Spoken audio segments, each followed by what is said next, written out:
Bad advice can definitely cost you the SHRM exam. Today, I'm taking 4 myths that I hear all the time, and I'm going to replace each one of those with the truth and a simple strategy that you can put into place tonight, tomorrow, or the next time you start to study.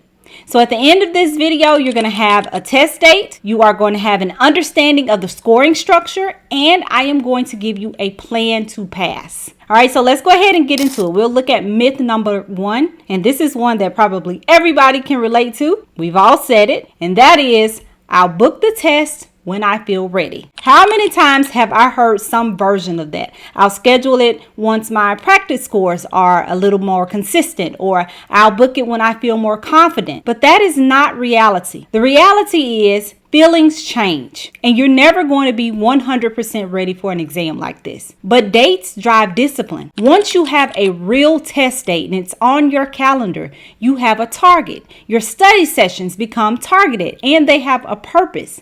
That way, it motivates you to get down to business.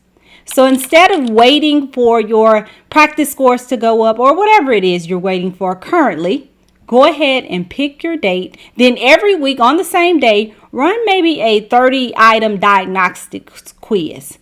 And tag your misses and add those misses to your focus list for the following week. And then you can plan like the next 5 days or 7 days or however your study run from those tags. You're going to see the tags start to lessen every week and your confidence is going to start to grow.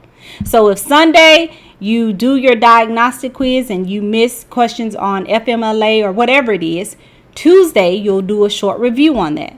Wednesday, you'll do quizzes around that topic. And then you can move on to the other topics. And you can just start to kind of blend the missed items while you're still introducing something new. So go ahead, open your calendar right now and pick a date. Say that date out loud. My test is on this date. And also go ahead and comment that date so that I can hold you accountable as well. Okay, myth number 2. You can't miss more than 20 questions. I always get another version of this as well. Either something like, my friend told me that you can only miss 20 questions, or I was told if you miss 15, it's an automatic fail. I get something like that. But the reality is, SHRM uses a scaled score from 120 to 200. And everybody that passes gets a 200. So there is no possible way to say whether you miss 10 or 30 questions, because there are different versions of the exam and each version has a different weighting to the questions. That's actually what protects the integrity of the exam. So don't let anybody scare you into aiming for like a certain number of right answers. Because the truth is, you need to get as many answers right as you possibly can. That is the best way to make sure that you pass. So instead of, being intimidated by a certain number of questions, train yourself to make good decisions. And of course, the best way to do that is practice questions. One of the most strategic ways to use practice questions is to study the question rationale. And it doesn't matter if you get that answer right or wrong, read that rationale. That is going to help you to understand how SHRM structures their questions and how they think.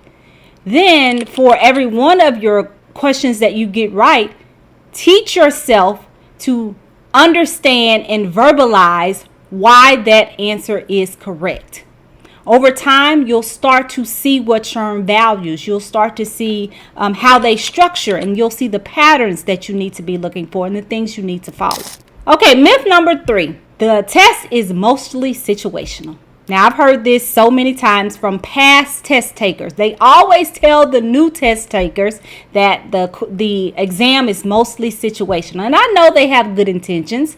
They say that because it does feel like that, probably because the situational questions are more challenging. So you spend a lot more time in that section. Or maybe because some of the knowledge questions do have like a short introductory couple of sentences and it may feel like a situation, but in reality it is the opposite. There are more knowledge questions than there are situational questions. You are going to have 80 knowledge questions and 54 situational questions, and they are split by blocks. So instead of, thinking you need to over prepare for the situation judgment questions, which you do need to prepare. But just know that there are more knowledge questions than situational. Okay, myth number 4.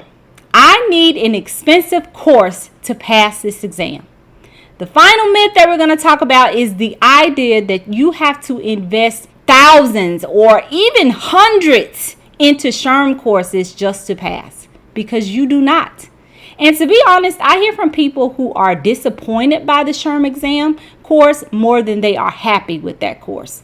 It is extremely hit and miss. Some instructors just read PowerPoints and students don't get anything out of it. Some instructors are extremely engaging and you can actually learn things. But just remember, price does not equal pass. You need a system that trains content, strategy, judgment, and it is mapped to the BASC. And to be honest, as quiet as it's kept, you can actually be successful with self-study. It will definitely require more from you, more time from you, more research from you, but it can be done. And there are certainly other ways to get the benefits of an instructor without like spending thousands for a SHRM instructor. Right? My 12-week mastery class just got underway, and it is literally a fraction of the price of a SHRM exam. If you did decide to self-study, my Ultimate SHRM Study Kit is an excellent way to just kind of get yourself on track and give yourself some direction. It will have so many things like study plans, flashcards, a workbook. It has strategy frameworks, cheat sheets. I mean, there's a lot of gems in there. It definitely will boost your confidence. But however you decide to study, just build yourself a study system. Remember the 6P study system from last week. You need your core content source. You will need a question bank that matches SHRM's style. You will need some kind of strategy training for those situational questions. You're going to need some kind of visual tool for quick reviews and on-the-go study. You will need a study plan to follow, something that is tied to the BASC. And I do recommend some kind of accountability partner, whether that is live, virtual, somebody who is expecting something from you. So go ahead and pick your core content source, pair it with your question bank. Make sure you are blocking off weekly strategy sessions because you want to make sure you have focused time that is scheduled for this. And make sure that you map your plan to the BASC so that you get the coverage that you need and you're ready. Again, you can grab my Ultimate SHRM Study Kit. I'll put the link in the comments. Go ahead and book your date.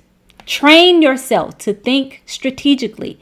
Don't think about percentages. Don't think about how many questions you need to pass. You need to build a complete system first. We're not even there yet.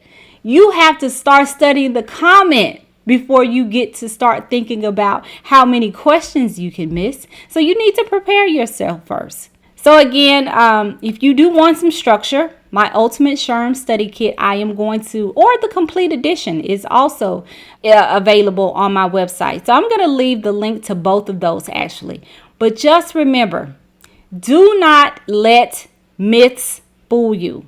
A lot of people are saying these things and they haven't even taken the exam. It's a lot of things that have just traveled over the years about I heard this or I heard that. If you have some kind of myth that you've heard and you want me to myth bust it or confirm it, go ahead and drop it in the comments. I probably, at this point, I can imagine that I have heard all the myths. Some of the things that people come to me with and ask me if this is true, if that is true. Sometimes they're ridiculous, but sometimes they're just things that, we need to know. So there's no bad question. Whatever your question is, go ahead, drop it in the comments. I'll do my very best to answer. I'm pretty sure I've had some version of it already. If I hadn't, I'll go ahead and add it to my list and I'll get the answer for you. All right, next week we're going to be talking SHRM test taking strategy. So I was, this month, of course, you guys know I was moving through comments. These are some of the myths that I saw in the comments that I'm responding to tonight. But for next month, I am going to shift back to SHRM test taking strategy because now it's time for us to start gearing up for the actual exam. So we built our foundation. We know how we're going to study. You know the things that you need to study. Now we're going to start talking about what it is you need to know. All right, I'll see you guys next week. Bye.